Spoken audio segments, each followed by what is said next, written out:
Welcome to the XJO podcast. Here we explore journalism innovation, including the way academics are sharing their research in new ways that target a wider audience. This podcast showcases some of the researchers on the XJO team. I'm Nemat Allah, and I'm an RA with XJO. Joining me now is Sibo Chen, an assistant professor in the School of Professional Communication at X University and the research project lead for XJO. Thank you for being here, Sibo. Yeah, thanks for having me. The breadth of explanatory journalism is very vast, and a lot of people define it in a lot of different ways. So how do you define explanatory journalism?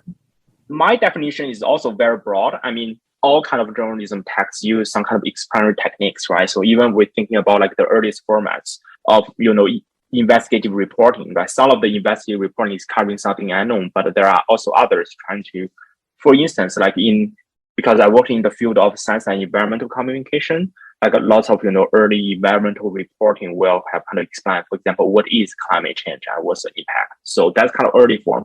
But I think what has happened, especially like for when we are referring to explanatory journalism today, we are looking really at, how, this kind of new media technologies, right? So like, the visual representation, the social media, this kind of increase of interactivity. So all of those kind of creates new explanatory techniques for journalists, and how increasingly journalists are using these kind of techniques to to actually make their stories more impactful among the public. Like, for example, publish short explanatory videos. Why do you think this work and the exploration of explanatory journalism in media and academia is so important? I think it really is a requirement. First of all, because of, driven by disinformation, there's a greater desire for people finding reliable resources. And, we already kind of struggling, in a kind of chaotic information situation, which very unfortunately, when public incident unfolds these days, right, you will see kind of competing interpretations as well as claims there, right? So it's, there is a genuine demand for, more reliable information.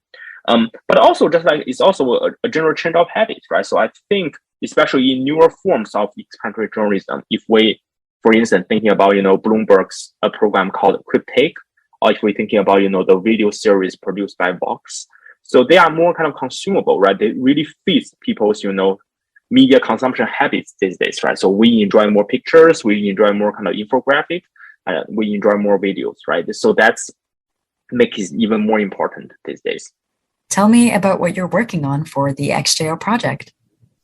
Okay, so I have finished two projects so far. So the first one is a smaller one, which really actually looking at the pedagogical implications of explanatory journalism. So for my teaching, for all of the course I will be teaching, I'm very keen on, integrating discussion about recent news events into classroom. So what I have done is for one of my class, for my class in risk and crisis communication. So back in fall 2020, so I experimented, right? I redesigned the whole class, using Conversation Canada articles, and basically the entire class was designed around, how these articles help us to better understand the pandemic as a systemic crisis. And what I was interested in for that project is really, what students take on, learning through, reading explanatory journalism text in combination, with traditional academic texts.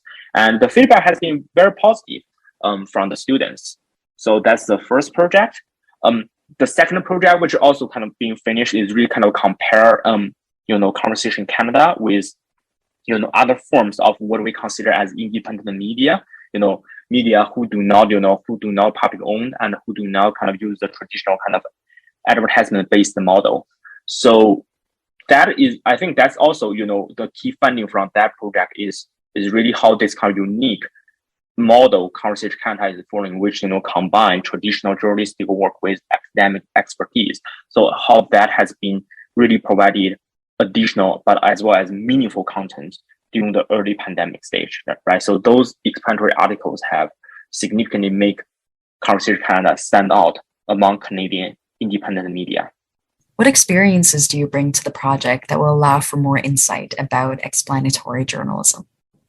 Environmental communication is an area where, explanatory journalism could really shine not only in the sense about, explaining, the scientific complexity behind climate science, but also in terms of explaining potential solutions, right? Because I think one of the major challenges that, environmental communication scholars have to deal with is the fact that, we know exactly what to do, but I think currently we still haven't found a, pathway for localized solutions. So I think where, explanatory journalism could really be helpful is really focusing on local stories and really kind of explaining what are possible policy actions at the local level. Say, for example, what Greater Toronto should do, to combat climate change. So that's actually where, I think that allows explanatory journalism not only going to inform the public, but also, to actually mobilize meaningful policy change. And that was Sibo Chen on the character and potential of explanatory journalism. To learn more about Sibo's work and the XJO project, visit our website at ryerson.ca.